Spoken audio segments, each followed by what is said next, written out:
Episode 4, Rings of Power. Is it good? Is it bad? Oh man. Can I just say eh? Does eh work? I think eh really kind of works in this.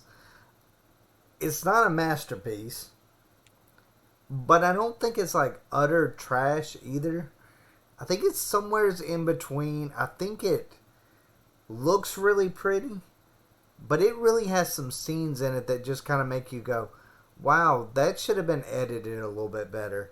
Or this storyline should have been cut. Or something along those lines. Maybe explained a little bit more. A lot of that in episode 4. A lot of that just throughout this series in general. But anyways, let's get on into this. What is the best part of the Rings of Power so far? I would say the dwarves. I've actually enjoyed Disa. I've enjoyed Durin. I've enjoyed Elrond with them. I have enjoyed those moments. Those are the more comical, and they're also the more realistic moments. They don't feel like they're reading off a teleprompter or a cue card. They feel like they're just a natural conversation.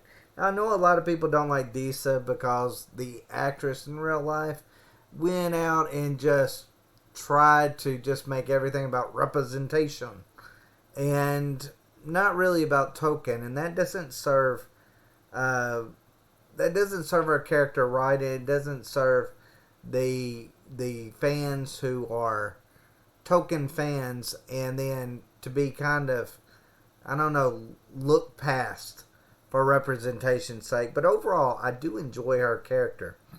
I really think her and Durin have, I don't know, some kind of on-screen kind of thing that just works for them. They flow good together. They really do. And I think Durin and Elrond actually work really good together as well. And I feel like this was a strong episode for all three of them. You know, Elrond, to me, still kind of comes out a little bit too polished.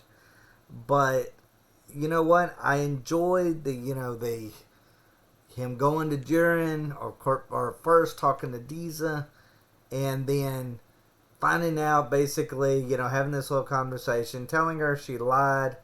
Kind of, I liked her disposition with it because she's like, haha, you know I'm lying. And of course, she was lying where Durin was. I'm kind of still upset that Durin is still so salty towards Elrond, and we're at episode 4. But it seemed like he kind of, I don't know, kind of thought of him more of as a friend towards the end of this episode. But I'm kind of interested into what they are exactly mining, this new substance. Kind of interested if whether or not this is going to play a role throughout this season. Maybe with Celebrimbor, maybe with Elrond.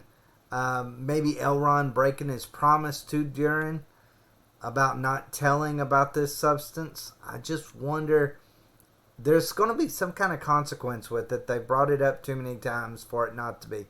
This is very important stuff, and they keep telling us that, hey, pay attention, pay attention. And I'm paying attention, but I'm not really quite sure what's going on, and I kind of wish by episode 4 I kind of knew a little bit more about this substance right now.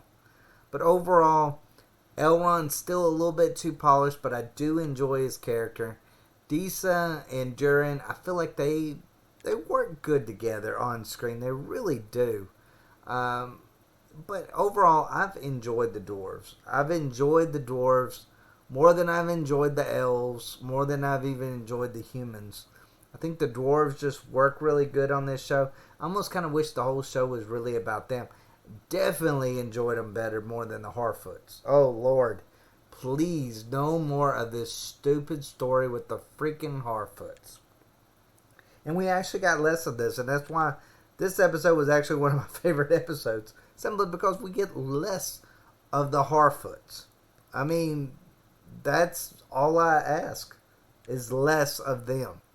But overall, like I said, I enjoyed the dwarf part. I enjoy the only little thing that kind of ticks me off is there's no consequences to anything. You know, Elrond goes to Durin, saves his life by talking with him, and Disa comes to Elrond. She's like, if you hadn't come here, my husband would have been in when the cave collapsed. Would have been there when the cave collapsed. And I was like, well, that would have been something a little bit more if the dwarves that was down there didn't survive the cave, coming in on them. So I'm like, maybe they should have killed those dwarves and made that a little bit more impactful, where that Durin would have felt like, hey, Elrond saved me here. I owe him for that. And I just feel like it could have been a little bit more compelling if the dwarves that was in the impact maybe didn't make it out alive. But that's just a small little thing. Now, as far as Waldrick and Theo, this is really interesting. Now, I will say I did not see this coming. I really did not see this coming. The cook, out of all things, is actually a villain. A villain. I didn't realize that Theo was in his barn. I did not realize that is technically his sword of some sort. I believe that was Waldrick's barn. Because Waldrick confronts him at the end of this episode, basically shows him a mark on him, and tells him that that Sauron is coming back, and that's the hilt of, this powerful sword that was given to their people long ago. I guess by Sauron or Morgoth or somebody. And it's supposed to, I guess, represent the person that was the leader that brought those individuals and that region to Sauron and Morgoth and led them.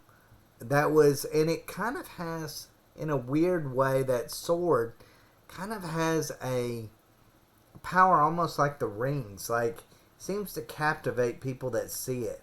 It's very strange. I wish I knew more about that, and I look forward to learning more about that. But it was really crazy for Waldrick, out of all people, to be the villain. The villain. And hey, you know what? I almost kind of wonder if Theo might actually be somebody very important in Sauron's army. I don't know if he might be, a ring wraith, or maybe even the Witch King himself, or something along those lines. Be interesting. Really would be. I highly doubt it, but I do believe that Theo is going to play some big role, and it's not going to be for the good guys. I think it's going to end up being a villain. And that's going to be really cool to see how just that works out, especially with Arondir. Because, Arondir is going to have to fight, and then that's going to cause some kind of big friction between him, his lover, and of course her son. So it's going to be interesting to see just how that works out in the end. But I will say this, the Theo going back into the town and trying to get some food for the people, him and his friend, I really thought it was going to be a little bit more compelling. That was some really PlayStation 2 lurking that was going on. Okay, totally get the first part when he's attacked by the orc and he uses the sword to get away with, and he hides in the well. That was cool. I had no problem with that. But it's just after, when he is sneaking around and lurking around, and then you see the orcs going back and forth, and that he's in broad view, and that they get seen. There's all these ones lurking around, but somehow he just sneaks to his next position. I think that is absolutely PlayStation 2 lurking. That is something that I would see on Metal Gear or something along those lines.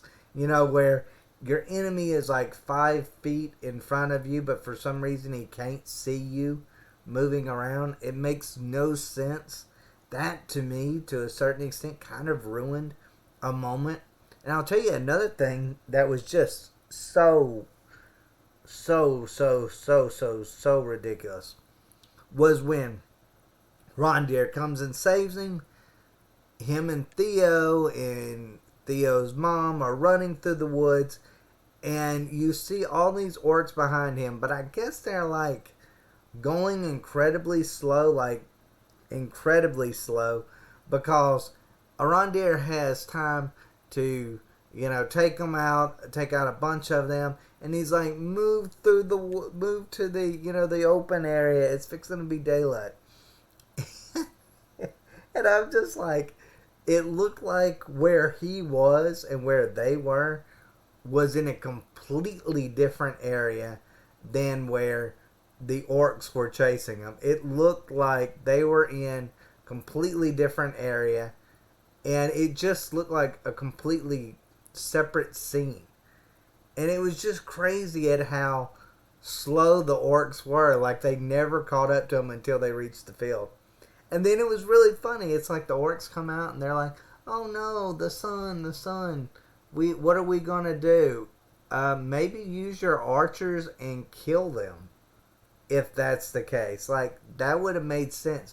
But no, they just stare at the sun a little bit, and then finally, after all that, they're like, "Oh yeah, we'll use the archers." And of course, you see some random arrows coming that way.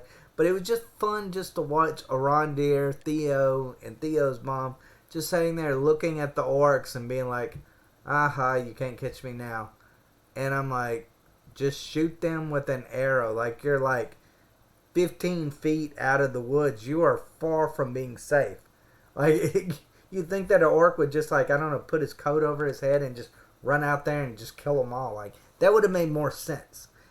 So that whole moment was just pathetic in every stretch of the imagination. But I do think that the sword is interesting, and I think that the orcs looking for the sword is interesting. It's going to be fun to see how that plays into Adar and the end game. Maybe that is some form or fashion way of bringing back Sauron in some way, or strengthening in some way. We'll just have to see. Or maybe it just is going to be a sword that's going to be used to, attract men or that of that area to Sauron's side of some sort. But it's going to be cool to get to see. I'll tell you another thing that was really bad in this episode. Oh my goodness, it was really bad.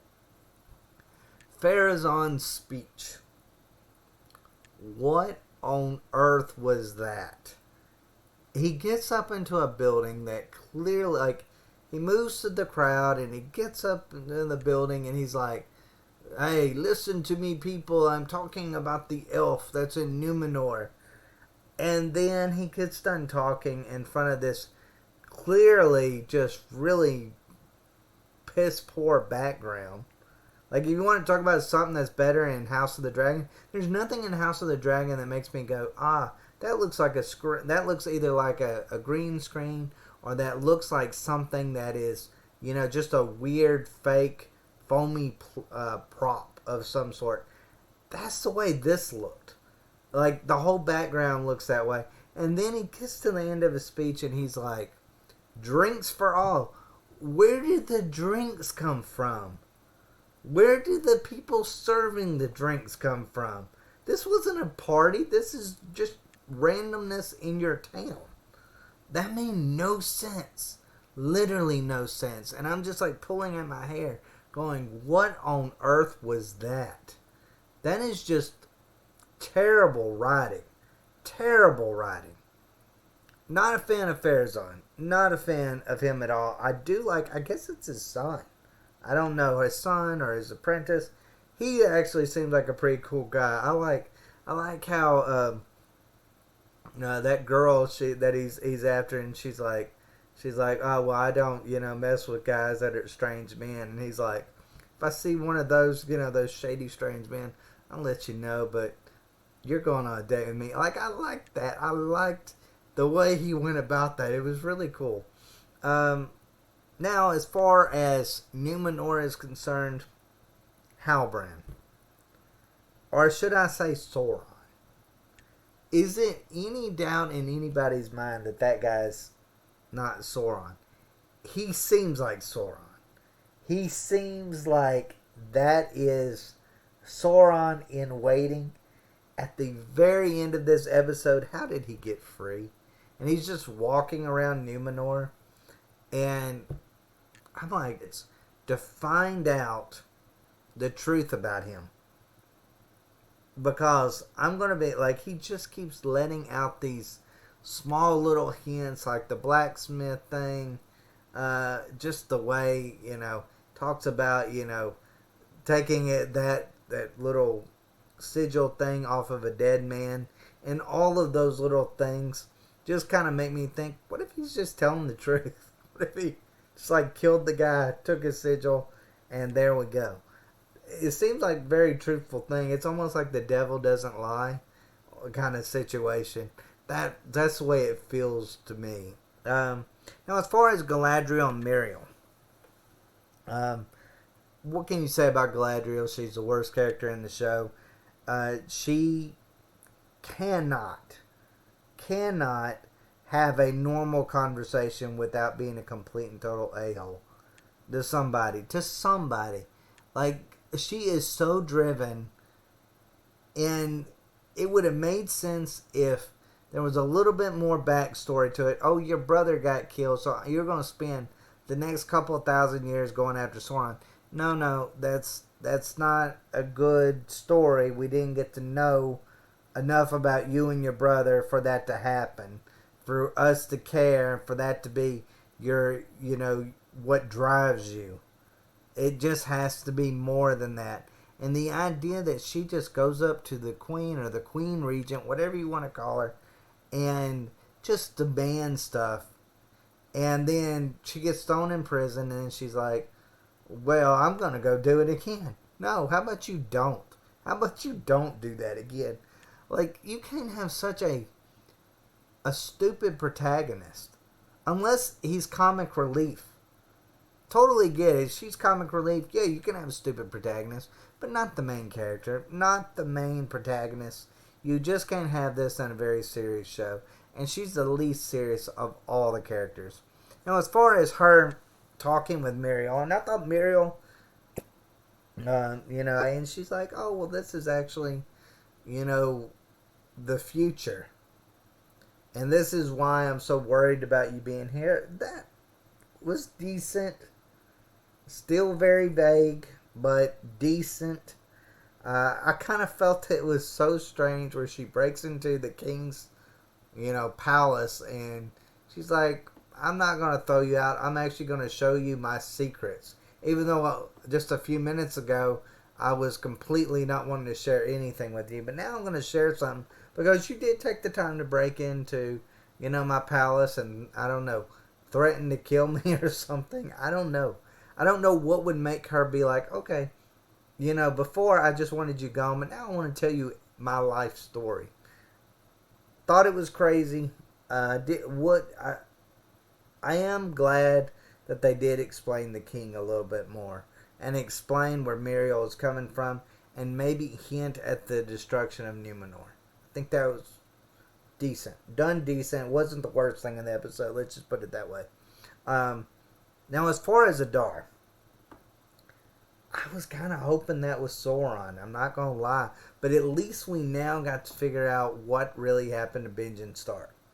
Like, now we've got it. He went to the Rings of Power and created an orc army, and now he works for Sauron. Case closed. Case closed on that one. But as far as Adar is concerned, I don't know. He's very vague. And he talks about basically how, the history, I guess, with Sauron and all that has been a little bit whitewashed a little bit. That was kind of cool. But, his little conversation with Arondir kind of just felt a little odd, especially after they brought him to Adar to kill him. And Adar actually does care about the orcs. Like, he shows it, and I'm like, well, that's kind of strange, because that shows he's probably not corrupted. that he's doing this of his own free will, that he has his own reasons for joining Sauron. Of Sauron is cool that somebody would follow Sauron intentionally. So his character is intriguing. I will give it that. Now, as far as Arondir is concerned, he's another kind of wasted character to me. I just think he's just that his acting is bad. His character is bad. Nothing about him intrigues me in any form or fashion. So he really is. And of course, Theo's sword. It makes you wonder what's going to happen. It does give you some intriguing thoughts to make you go, I'm probably going to watch that next episode to find out. See if we get any more hints or see if we get any... Hey, I know a lot of people give this show a lot of grief, but at least in these last 2 episodes, at least, they have tried to give you a reason to watch the next one. And I like mysteries, I will admit. I do like mysteries and I like Tolkien. So, hey, sign me up. Sign me up. Anyways, guys, let me know what y'all think of this episode. Did you love it? Did you hate it? To me, it was one of the better ones. It really was. But it still has some really cringeworthy moments. Probably more cringeworthy moments going. And, hey, like I said, I love a good mystery. But anyways, guys, let me know what y'all think in the comments down below. And as always, thanks for watching. Y'all take care.